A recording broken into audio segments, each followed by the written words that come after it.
Good morning, everybody. How y'all doing today? Try to make this real quick. I don't have a lot of time.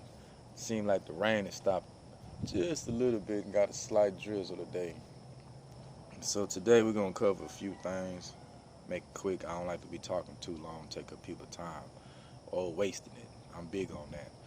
So we're gonna cover some issues I had touched on the other day with Quando Rondo. I was gonna do another video, but I ain't had time.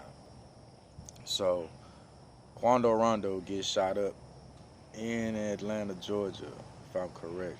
Maybe not have the city right, but he did get busted at and lost a partner. So you would think, damn, we're killing that shit. Anyway, so yeah, you would think you like at least up the security a little bit, but his promotionals, ain't nobody trying to do business with him right now. So I know that money drying up. He probably got money. He's actually a good artist. Some of the stuff that he be saying on the flow, nice little flow. But I feel sorry for this generation of rappers and whatnot. It seems like he's so young, ain't nobody had time to teach him what to say, what to do, and how to move. I mean, when you break one of the most important street codes, it shows me you don't know or you don't give a damn about your life or the people's life around you.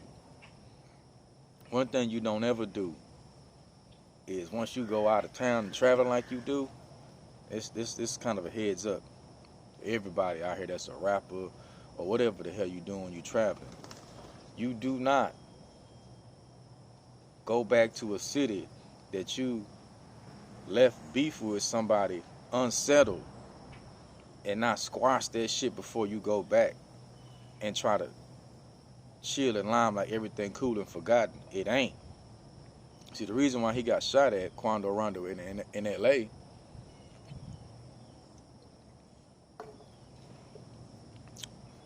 if y'all can remember back in 2019 when he was out there, I think it was around, yeah, was it Nipsey Hussle or whatever? I can't remember exactly the date, the time of that shit, but you gotta look at it.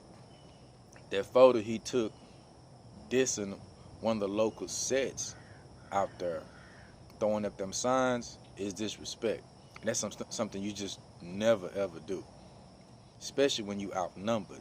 You don't go to somebody else home, inside their home, talking shit about them, do you?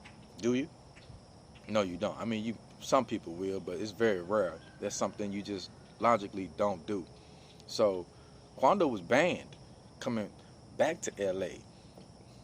There's a video out there, a nigga banning him since 2019 with that disrespect because everybody don't know you, Quando, as a rapper. They don't. They don't know you. If they do find out about you and find you got all that money, greedy nigga gonna try to rob you. Yeah, greedy nigga gonna try to rob you. He gonna try to rob you. He gonna try to take your life. Might just do it for clout chasing. But that shit you did, and you didn't squash that, you think you gonna go back over there? Nah, partner, you got to squash that beef.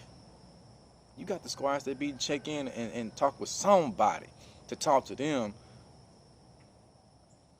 So in other words, it ain't really paying homage or paying dues. You at least got to pay respect for the disrespect that you have brought on to yourself. Now your homie dead. You see what I'm saying? So instead of Charleston White, for example, saying fuck you, Quando Rondo, and praise for Lil Tim, my nigga, my message to Charleston White, I said, bro, if you trying to save some of the kids in the community, well, Quando ain't no old nigga. He a young nigga. Young. He just needs some better guidance. Because, these record labels take advantage of all these rappers. They make them sign the deal. They make them set up a life insurance policy. And they want all the complete garbage in the music now, to where they can give our kids the subliminal messages to keep on listening to that shit. So when the rapper dies now, the record label, the owners, they get billions. Billions. While the rapper dead, you paying for funeral costs, they ain't no money to them. They don't care, they get another rapper. So Quando, you gotta learn how to move out here, bro. You seem like you don't know how to move. And the lifespan for a rapper these days is 25. Either you're gonna be in prison, you're gonna be in jail. That's the same thing, my bad. Maybe this shit kicking in. I don't know. But anyway, you get the point.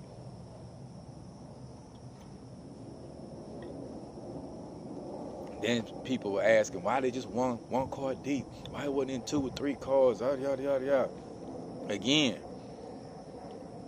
Quando Rondo, since King Von murder, hasn't been getting those promotions, hadn't getting the marketing. A lot of people just don't want to do business with him after all that stuff he said online, all that disrespectful stuff, instead of being humble, because you didn't kill Von. Somebody else did. So there's no point in you acting all hard and this and that, whatnot. Bro, you should have been humble.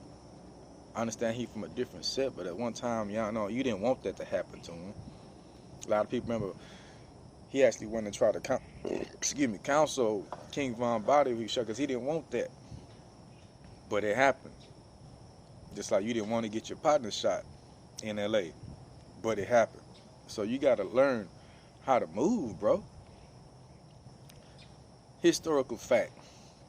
Step back in time a little bit, when I believe Redman, Method Man, or the Wu-Tang, whoever was with Redman at the time, was visiting California.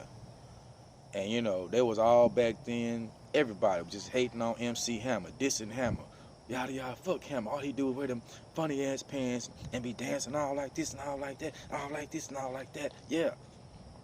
But Hammer was selling a lot of records and making a lot of money. So, you know, there was a little joke, but they didn't understand. He just had it like that because it was the dance era, the break dance era, the 80s. Yeah, it was still big.